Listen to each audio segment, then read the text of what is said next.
Caso eu tivesse 3 substantivos, sim.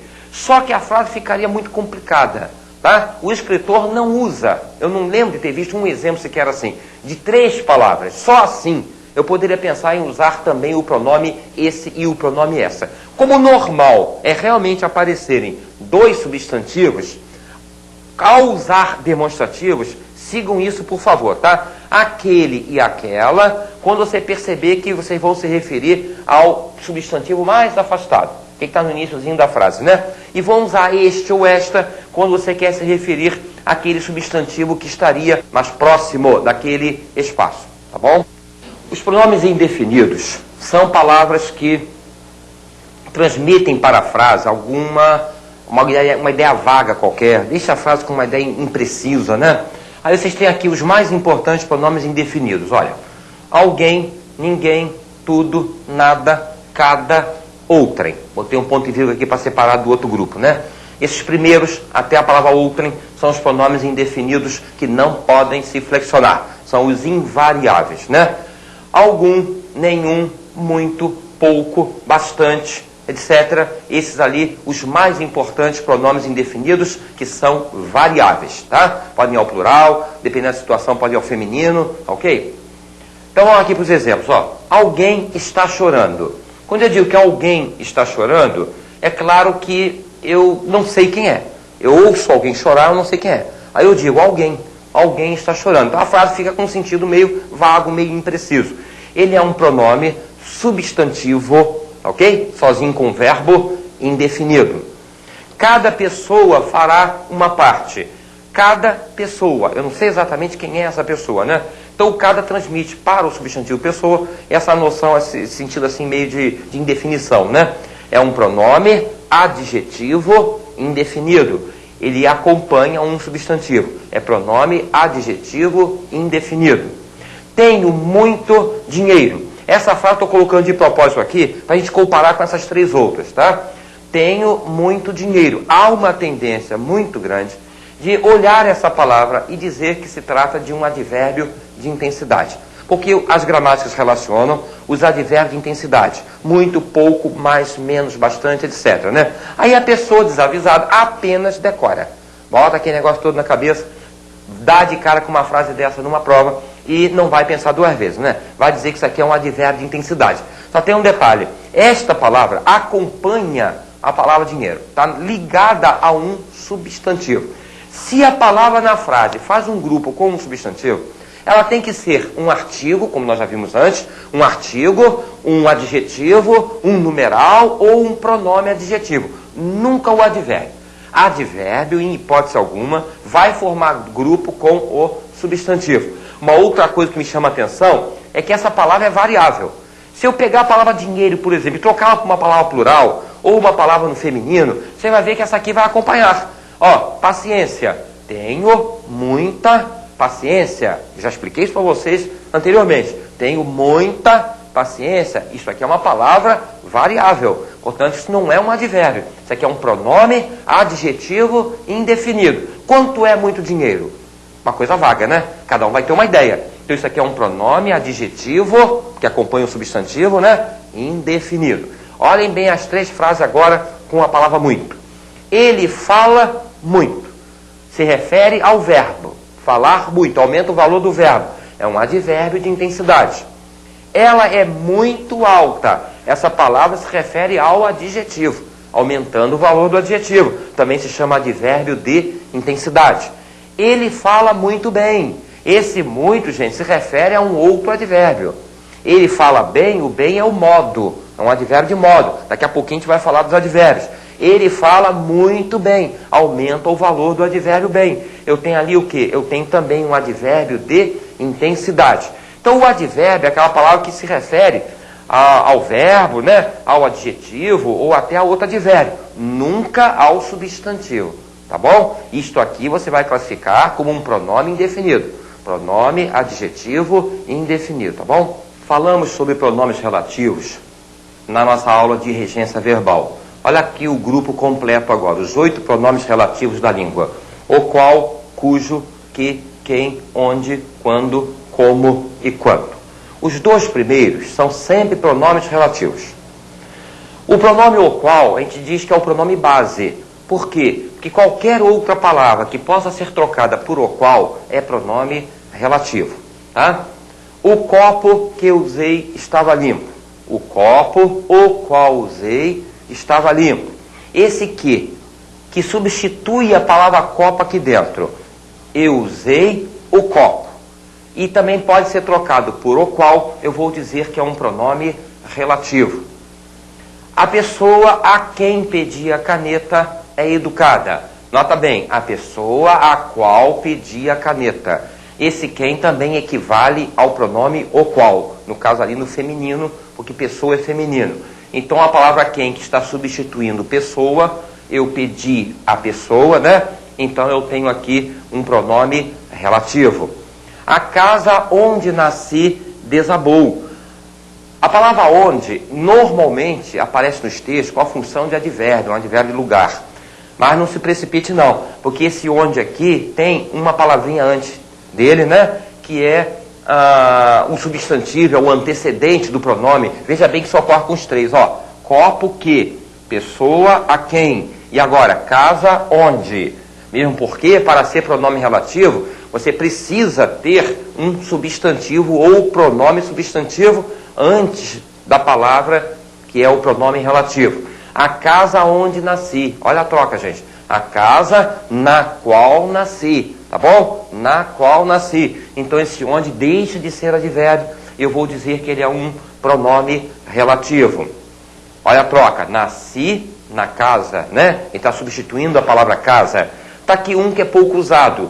Todos quantos aqui estão devem colaborar. Mesma coisa. Todos os quais aqui estão devem colaborar. O livro cujo autor conhecer está esgotado. Esse é o único que não admite a troca por o qual. Vai ficar muito forçado tentar colocar o qual, né? Mas o cujo é sempre pronome relativo, então não tem problema. Você bota isso na sua cabeça, né? Apareceu o cujo, ele vai ser um pronome relativo. Lembra do emprego dele? Nós chegamos a mostrar antes. O pronome cujo é o único que equivale a um pronome possessivo. Olha só, gente. Seu autor, né? Conheci seu autor. Conheci o autor do livro. Quando há esse sentido, o pronome relativo ao ser usado é o pronome cujo. E olha o da qual, né? Da qual porque o verbo pediu preposição. A pessoa da qual falei ficou no escritório. O pronome a qual, tá? Que é o pronome base. Vejam bem que eu posso colocar outros aqui. A pessoa de quem falei, a pessoa de que falei, certo? Então está aqui o pronome a qual. Eu sublinhei tudo, né? Mas você tem a preposição aglutinada ali. Seria a preposição mais o pronome relativo a qual. E nós temos os pronomes interrogativos, são essas palavrinhas aqui. Que, quem, qual e quanto. O quanto pode ser outras coisas, hein? Usados para fazer uma pergunta. Ó, quem chegou? Aí não pode ter dúvida, né, gente? Não pode ter dúvida. Está lá o quem, usado para fazer uma pergunta. Quem chegou? Aí, ó, o ponto de interrogação. O que eu coloquei entre parênteses? Uma interrogação, está abreviado aqui, uma interrogação direta. Essa frase apresenta uma interrogação direta. Ela está introduzida pelo pronome interrogativo quem. De repente, eu posso, na frente dessa frase, quem chegou, colocar um verbo que pede complemento. Olha o que daria. Não sei quem chegou. Tá? Dá para perceber, não dá? Que essa frase se formou da de cima, né? O quem continua a ser pronome interrogativo. Tá? Só que eu não posso mais botar o ponto de interrogação, por causa desse não sei que eu coloquei aqui. Então o que nós temos? Essa frase é um exemplo de uma interrogação indireta. Mas na classe gramatical, não esqueçam, nas duas frases, o pronome quem eu classifico como um pronome interrogativo. Falando um pouquinho sobre os verbos, sim, vai ser um pouquinho, porque depois na outra fita a gente vai ter a flexão verbal. Tá? Então vai nos interessar aqui apenas a classificação dos verbos. Verbo é aquela palavra que indica ação, estado, fenômeno. Tá? Normalmente indica uma ação, um estado ou um fenômeno. É uma palavra que se conjuga. Quer dizer, você pode trocar tempo, né? Pessoa, modo. Você fala vendo, está acontecendo no presente. Fala vendi, você trocou o tempo. Então, essa palavra que se conjuga, que tem essas trocas, né? É conhecida como verbo. Então, não há realmente maior dificuldade de reconhecer numa frase o verbo. Então, ali 3 verbos como exemplo. Vamos ver como é que se classificam os verbos. O verbo pode ser regular ou irregular. Tá? Um verbo é considerado regular quando, ao ser conjugado, não altera o seu radical. O que é o radical de um verbo? Você pega o infinitivo. Infinitivo é o nome do verbo, né? Cantar. Ó, cantar. Tira a terminação AR. Façam sempre isso. O que sobrar é o radical. Se fosse com ER, vender, tiraria o ER e você teria o radical, vende. Se fosse com IR, partir, tiraria o IR e você teria parte, o radical do verbo partir. Então está aqui o radical do verbo cantar, ó, um Rzinho aqui para radical, cante. Pega o presente do indicativo, tá? Que é aquele tempo que indica uma coisa que está acontecendo. Eu canto, tu cantas, ele canta, nós cantamos, etc. Você vai observar que o cante, ó, o cante continua ali, inalterado, né? Cantas, não houve alteração no verbo quando você conjugou aquele verbo. Tenta também no pretérito perfeito. O pretérito perfeito é aquele tempo que indica o passado, né? Propriamente dito, uma ação extinta. Eu cantei, a coisa já aconteceu, tu cantaste, ele cantou, e você vai observar que de novo o cante aparece ali, tá? Quando você tenta nesses dois tempos, no presente do indicativo e no pretérito perfeito, não precisa ir para outro não, bastam esses dois, você não encontrando alteração, você no radical, você vai dizer que se trata de um verbo regular, tá?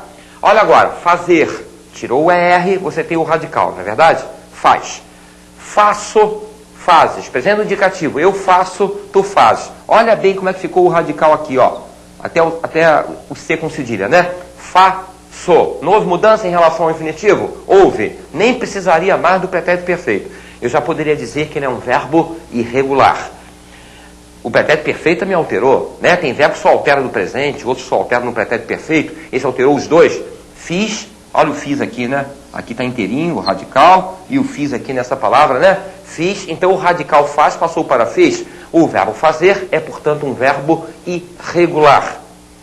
Anômalo é o verbo que é super irregular, tá? É um verbo que tem irregularidades que não podem ser encaixadas em outro grupo de verbos. Só existem dois verbos anômalos na língua. Basta gravar isso, tá? O verbo ser e o verbo ir.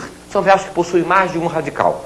Verbo anômalo, você pode entender também assim, é o verbo que possui mais de um radical, tá? Tá lá, ser e ir. São os únicos verbos anômalos da língua.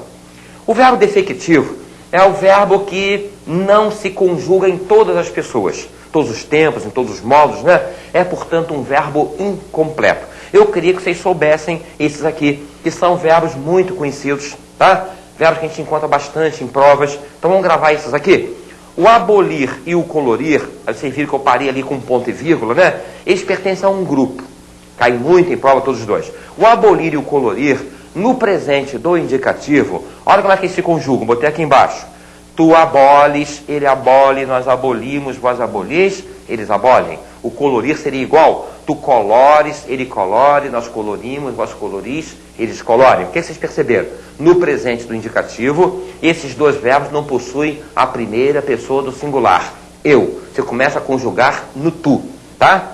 Os outros, do reaver em diante, reaver, precaver-se, adequar, falir e remir, para pegar aqueles realmente mais conhecidos, tá? A irregularidade desses verbos é maior ainda. O que ocorre? Olha o reaver, que é um verbo derivado do haver, hein? Reaver se conjuga no presente do indicativo. Nós reavemos, vós reaveis. Olha só, ele é mais incompleto ainda, né? Ele só possui nós e vós, todos os outros também, né? Só podem ser conjugados na primeira e na segunda do plural.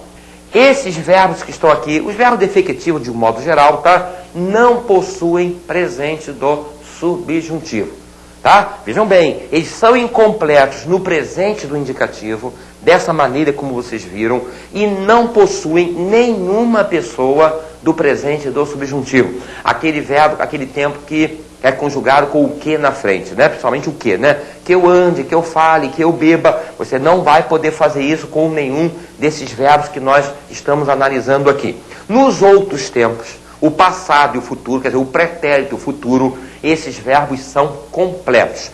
Abolirei, abolirás, abolirá, tá? Eu coloria, tu colorias, ele coloria, tá bom? Nos outros tempos todos, eles são completos.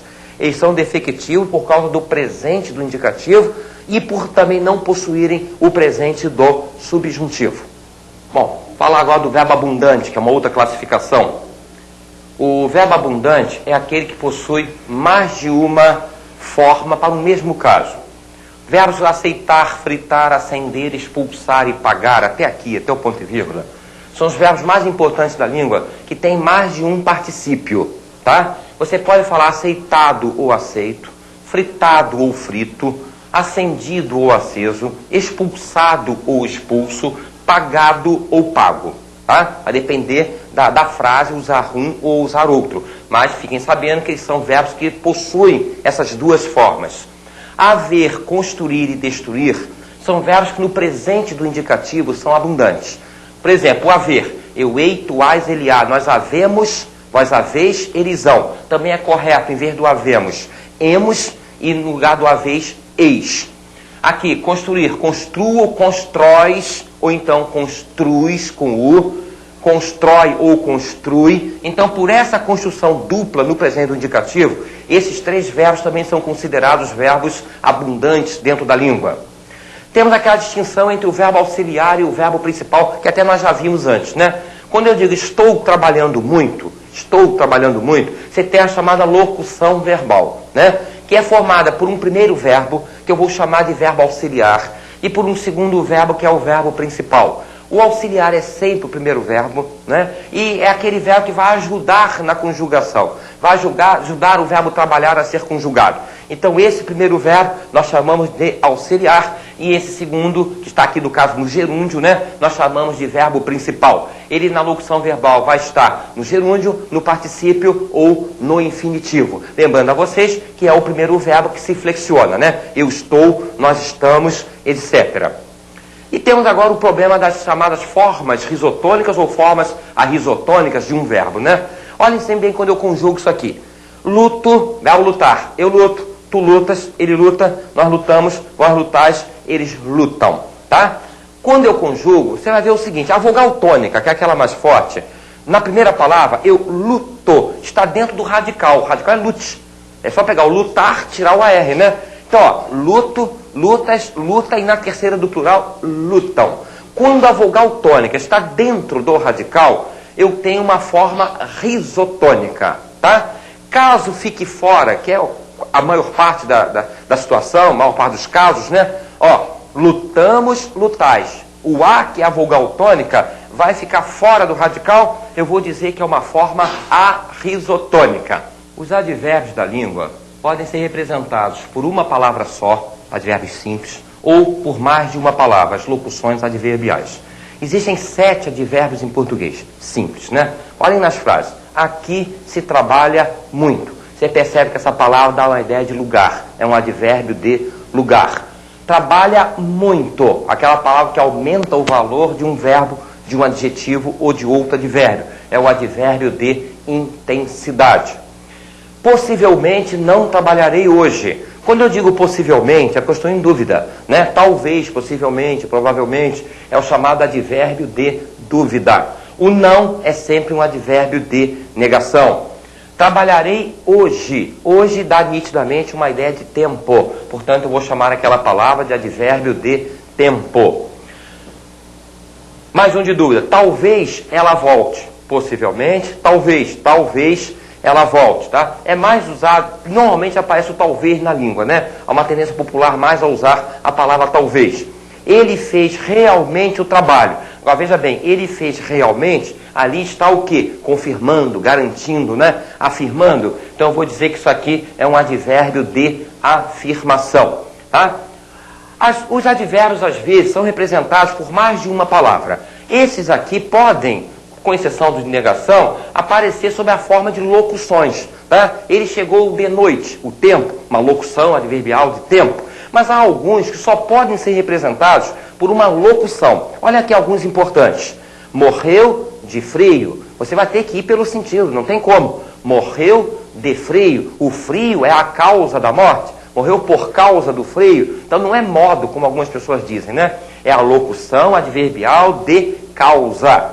Viajou de trem.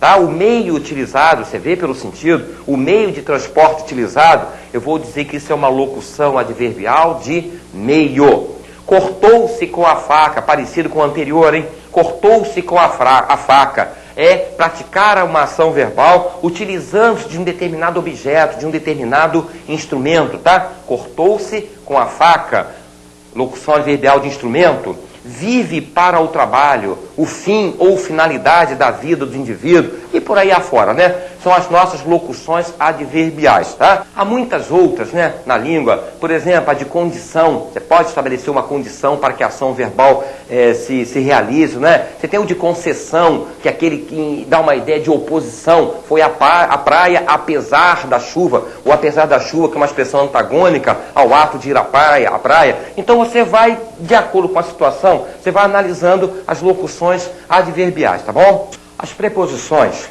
são aquelas palavras que servem para ligar palavras dentro de uma mesma frase, dentro de uma mesma oração.